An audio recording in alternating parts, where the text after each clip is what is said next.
my FPL Game Week 2 team selection. We've had injuries, we've had potential players leaving, we've had lots of things going on in Game Week 1 that is changing the way we are thinking about FPL going into Game Week 2. Today I'm going to take you through my proposed lineup, any potential transfers I'm considering making going into Game Week 2 of FPL.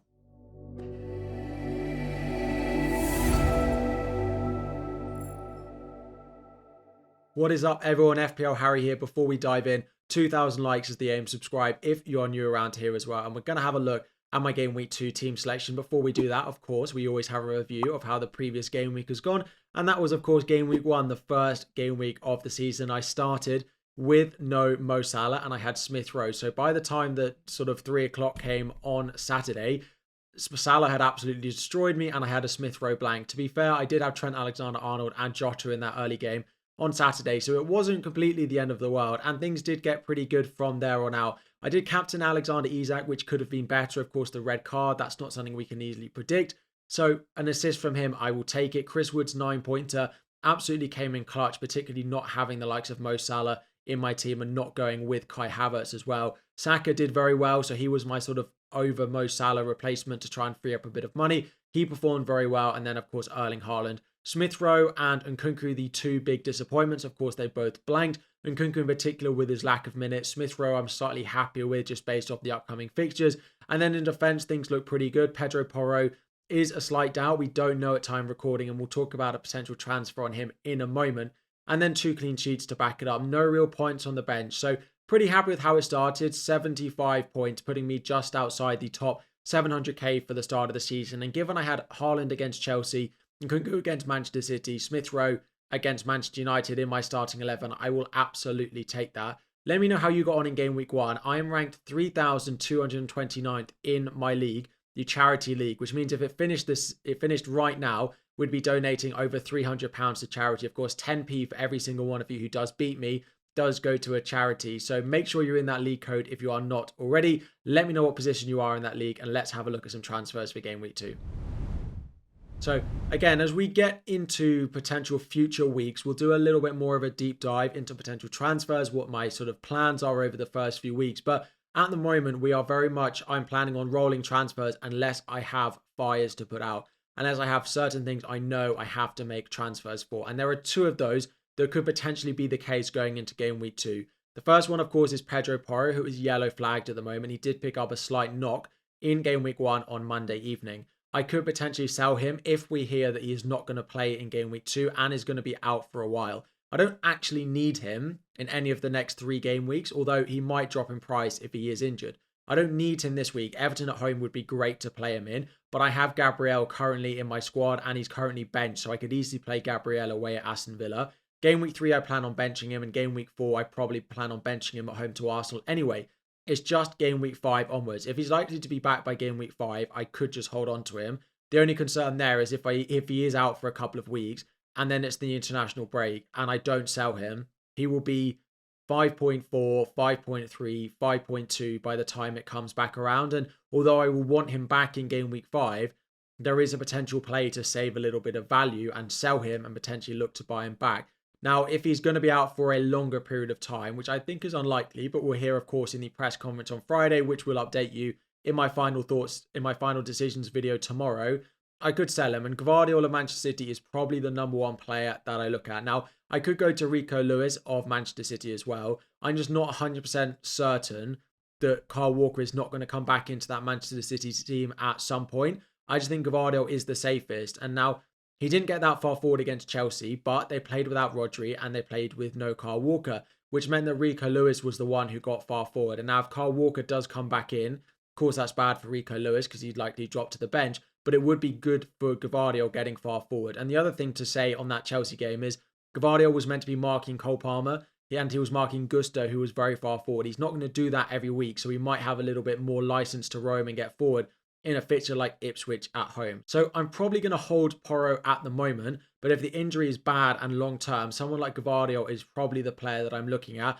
given I do have 0.5 million in the bank as well that I saved for the start of the season. The other potential transfer is selling Christopher Nkunku of Chelsea. Wasn't looking that great on the Sunday against Manchester City. The fixtures do start to look really good, but it is the minutes thing. Of course, João Felix has been signed. They've got Neto, got Dewsbury Hall, they've got Jackson. They're also linked with Osimhen as well, along with Cole Palmer and Madueke wanting minutes.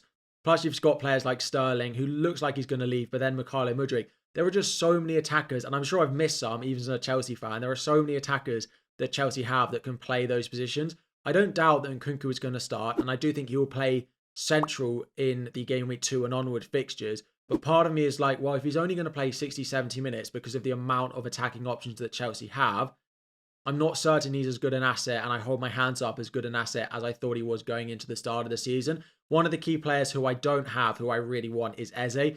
I didn't go with him in game week 1, and I kind of got away with it because Pedro Porro, who I used the money that I downgraded Eze to Smith Rowe to go and buy, did score. That doesn't mean that I think Eze is a bad buy, and with West Ham at home, then Leicester at home, also at home to Manchester United and away to Chelsea, I really like them, and he was very unfortunate not to get any returns. The other thing to note, of course, is Chelsea have 3 away games in their next 4, and Eze has 3 home games in the next 4. It definitely favours the Crystal Palace man over Nkunku, despite having Chelsea and Manchester United in those fixtures. The other final caveat is Chelsea have a Europa Conference League playoff game on Thursday evening, so this evening by the time you're seeing this video. If we get to it and Nkunku starts that and plays 60 or 70 minutes, then I may be slightly more inclined to make this transfer. At time recording, I think there's about a 10% chance I make the Porro move because I think he'll end up being fine pretty soon. There's probably about a 20-25% chance that I do the Nkunku to Eze move, and then what's that, like a 60-70% chance that I go and roll my transfer this week. However, of course, if Pedro Porro gets ruled out, that potential chance of that doing that transfer massively skyrockets. And if Nkunku starts for Chelsea on Thursday evening and plays 70 or so minutes, the chance of me doing that move also skyrockets. I don't think Nkunku will start, and I do think Porro will likely be fine for game week 2, if not very soon after. So I plan on rolling my transfers, but between now and the deadline, there are definitely factors that could force me into either of these moves. So having a look at my game week 2 team selection, just before we do that, this video is being sponsored by Sorare. I've started playing Sorare over the past few months during the off-season, during the Olympics as well. And now the Premier League season has started, it has got even better. It is a fancy game. We have the ability to buy, sell, and trade cards. Particularly, I'm focusing on the Premier League because that's where I kind of know what I'm talking about. And then you can also play it across all the other leagues that you could potentially want to line up in as well. Every week, you have the ability, as I said, to buy, sell, and trade cards. And then every weekend with the Premier League, you can enter your lineup of the players that you own into the competition, having the ability to win some prizes. You can, of course, win cards of special players you can enter into the lineups every week. You can have the ability to win money prizes, signed football shirts, VIP Premier League tickets, all of that sort of stuff. It is 18 plus and do play responsibly. But this is my lineup for Sorare going into game week 3 of Sorare, but game week 2 of FPL. I've gone with Chris Wood up front as my striker. I've gone with Eze in there as well, along with Mark Gahey with the double up on Crystal Palace. We've then gone with Emil Smith Rowe. He's in my FPL team. Fingers crossed he performs for both. And then we've gone with Matt Sells in goal. Captaincy is on Eze. Of course, point scoring is slightly different. Again, if you are interested, do check the link in the description to sign up. Of course, it is 18 plus and do play responsibly. But having a look at my FPL lineup for game week 2, Henderson is staying in goal. Pretty happy with that. Again, not loving any keepers unless you spent the money on someone like David Raya. But even then, I'm not going to go making goalkeeper transfers after 1 week. Matthews is on the bench. Pretty standard backup for Crystal Palace. Into defence, so at the moment I'm starting Robinson, Trent, and then we've got Pedro Porro, who is currently yellow flagged. Robinson looked great in game week 1. He gets far forward, has a great fixture. Very similar with Trent. Attacking threat is there. Clean sheet ability is there. The fixtures long term are there. And then you've got Pedro Porro as well. 3 very attacking fullbacks. It does mean that Gabriel is currently on my bench. And even if Porro is ruled out for just game week 2, yes, if he's ruled out until game week 5 or 6, which I think is very, very unlikely, I might look to sell him. But even if he's out just short term, I've got Gabriel set first on my bench, and I will happily sub him in and play him away at Aston Villa, given how good they are defensively and his attacking threat as well. Benching him just doesn't feel comfortable, full stop, let alone in any fixture. Johnson also on my bench. He does have a tough fixture away at Manchester City, so he will be third on my bench. But from game week 2 onwards, the Ipswich fixtures do look good, and I do expect him to come back in and start for them once they get slightly easier fixtures as well. Into midfield at the moment, so Rodgers against Arsenal is the one on my bench. I was really impressed with him in game week 1, and I do think from game week 3 onwards, when their fixtures look really nice, I will get minutes out of him and I will start him in my team. Was very impressed with him in that game, but he's on the bench this week. We're sticking with Saka away at Villa. Interesting to see how that game goes because, of course, Aston Villa did the double over Arsenal last season. I don't see that being the case again. We're going with Jota at home to Brentford. Expect him to start after he was pretty good in game week 1.